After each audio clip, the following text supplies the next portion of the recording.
Hey friends, Dave and Ashley Willis here, hosts of the Naked Marriage Podcast. We want to talk to you for a few minutes about a really serious topic. We make a lot of videos that are just fun and lighthearted, but we also want to talk about stuff that deals to the most difficult aspects of life and marriage. And this is one of those difficult but important topics. And it's emotional affairs and what to do after one has happened.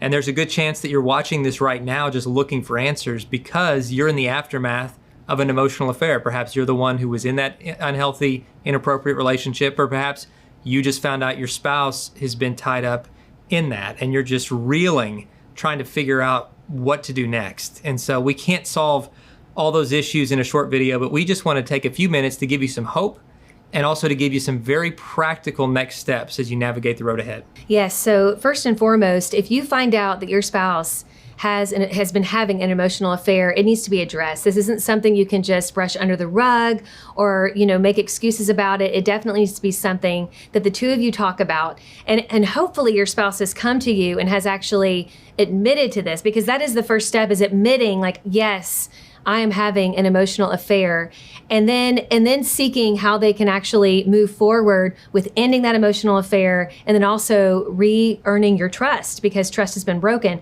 And so I would say first and foremost, both of you collectively need to make sure that the person having the emotional affair has completely cut off contact with this person. Many times this takes place online, so it might be that the one who has actually had the affair doesn't have access to the internet for a certain amount of time. And Dave often describes it this way: whenever there's been a breach of trust and one spouse has wronged the other spouse, there needs to be kind of a cast. It's broken. The relationship's been broken. And so if on the person who has actually broken the trust, it's almost like they're putting on a cast of sorts. And when you get a cast on your arm after it's broken, it doesn't feel quite right. You can't have the range of motion that you once did. It might get a little itchy. It gets hot and sweaty in there. And it's not necessarily a pleasurable experience. But what we know is that what's happening on the inside is that over time it's mending. That's in essence what you have to do when there's any kind of affair, especially when it comes to an emotional affair, because there needs to be things that are done differently. And in this case, the person who has been having the emotional affair, they can't do what they've been doing. They can't have the same kind of daily practices they once had. And if it was online, that means cutting off contact to anyone online, so there can't be any kind of temptation going on, so that you can kind of recalibrate and get your mind right. Because usually when you're involved in an emotional affair, you're not thinking straight. Yeah. And your mind and heart have become tied to this other person. And so you have to cut it off.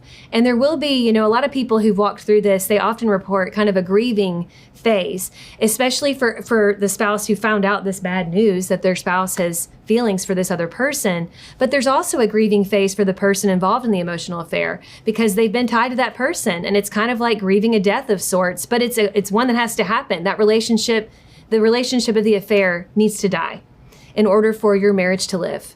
And so you both need to walk through that grieving process. Moving forward, you have to commit to no secrets. And this isn't just for people coming out of an emotional affair. I think every marriage needs to have a secret-free guarantee. We share the same Apple ID, so we see each other's text messages.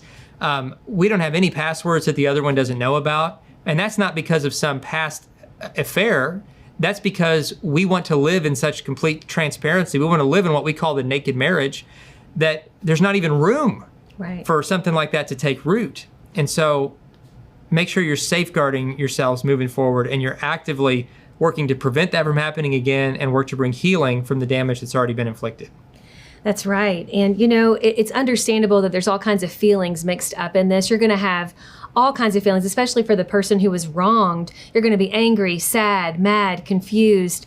Just all kinds of feelings. And so, it is important to seek professional help on this. But in those days leading up to that, make sure that you give yourself time to process those feelings. It's okay to tell your spouse, I need a minute. Like this has me reeling. I need a minute. But if you want your marriage to work, we can't just avoid the problem. We have to talk about it. And again, put those boundaries in place. Make sure that you get professional help from a Christian counselor when you need it. You can even reach out to our coaches here at exomarriage.com/help. And I promise you, little by little, if you're willing to do these things, you will get through this. If you like videos like this, guys, and you found it helpful, please make sure you share this with your friends and also like this channel. We'll see you next time.